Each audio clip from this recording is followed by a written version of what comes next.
guys, welcome to Bible.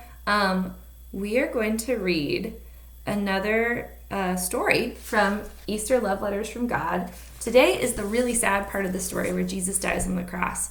And if that makes you feel like a little bit sad, that's okay. That's allowed to make you sad. That's a sad story. But I want you, while you're reading that story and feeling a little sad about it, I want you to remember that we already know the ending to the story, right? He doesn't stay dead. He comes back to life. And so when I feel sad reading this part of the story, that's what I think about, and it makes me feel better. So I hope that helps you too. All right.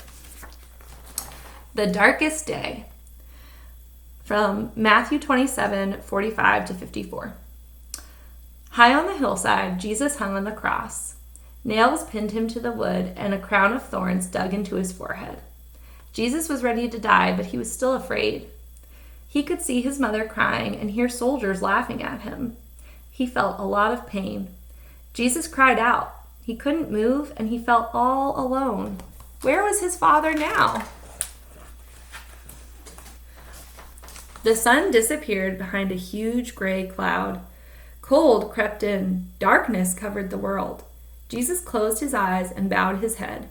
He took one last breath, and at 3 o'clock in the afternoon, in that cold and darkness, Jesus died. The wind howled and the whole earth shook. The rocks shattered and the hills quaked, and the mighty curtain in the temple split in two. But Jesus was still. It was finished. And the Bible verse up here says, nothing can separate us from the love of God. Yep. All right. And the letter says, Dear you, can I tell you a secret? When Jesus was crying on the cross, I was crying too.